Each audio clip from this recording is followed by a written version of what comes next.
welcome to the latest Wrexham FC transfer news today. There's a few rumours going around, a few signings that have happened around the club, and we are going to be talking about them today. Before we get any further, make sure to drop a like on today's video.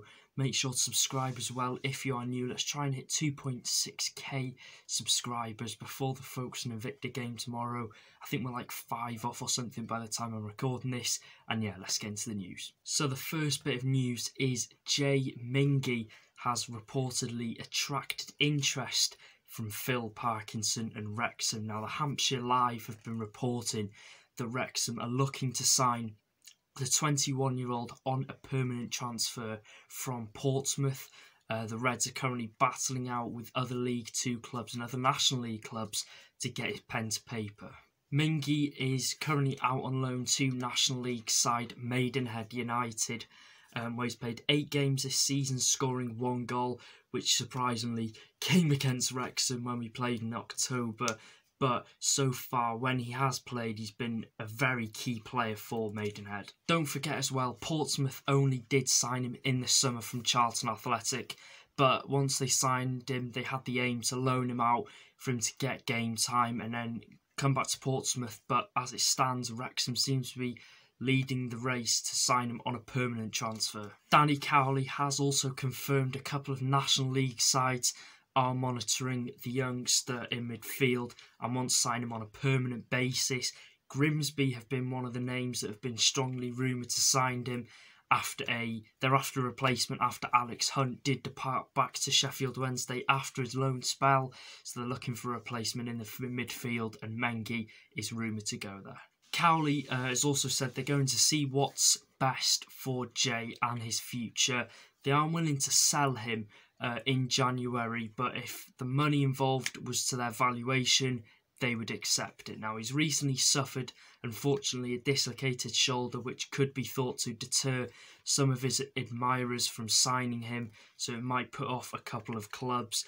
But having said that, I reckon Pompey would still demand a high price for the youngsters. He might have a chance of breaking into the first team next season if his loan spell at Maidenhead goes well. So could Jay Mingi be the player to solve our problems in midfield? Could he be the midfielder we've been crying out for to sign? Who knows? The next bit of news is midfielder Devonte Redmond has joined Kidderminster Harriers in the National League North on loan until the end of the season.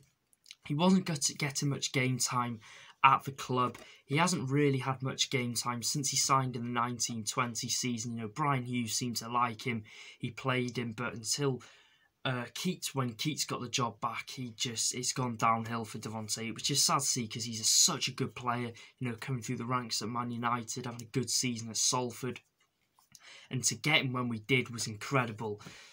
So hopefully he can go out to Kiddie, get some game time, boost his confidence, and hopefully he can get back to his best. And if he does come back at the end of the season with loads of assists, maybe a few goals, and just having an incredible season, then hopefully we can get him back to his best and start playing him again. It's a good signing for Kidderminster, and it's going to push. And it's a good signing for them to push on for promotion now. Next bit of news: Vadaine Oliver. You might have seen it circulating around social media yesterday.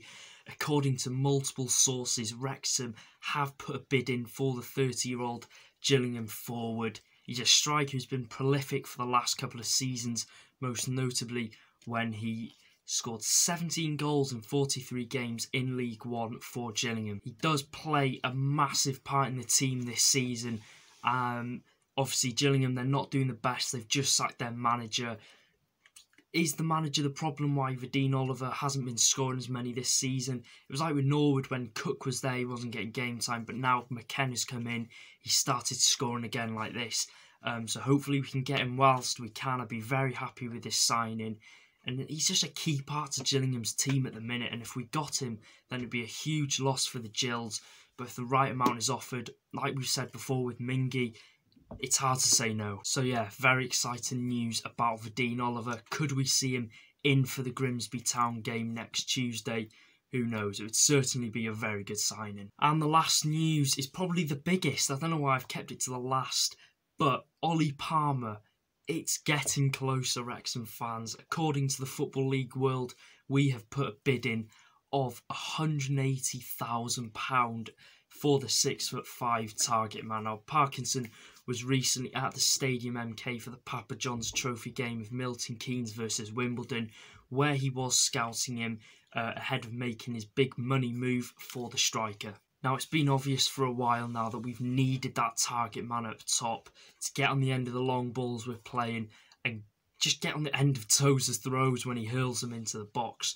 Because, you know, Mullin and Ponticelli, don't get me wrong, Ponticelli is good, Thomas is good, but nothing would match getting Palmer into this Wrexham team, getting on the end of long balls, doing the dirty work up front, and I'd be very happy with this signing. Hopefully Mark Robinson accepts the bid. It's a lot of money, it's nearly £200,000, but yeah, it would be one hell of a signing. So yeah, a lot of news coming out of the racecourse recently. You know, got Mingi, Redmond going out on loan, Oliver and Palmer both being linked. It's getting very tasty and it's getting a lot of attention. You know, Wrexham fans, there's been loads of articles coming out, and finally we've got the money, we've got the financial backing to go out and sign good players, and hopefully this second half of the season push will pay off come May.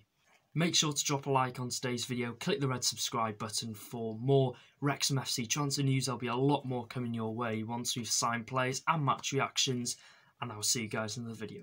Take care, up the Reds.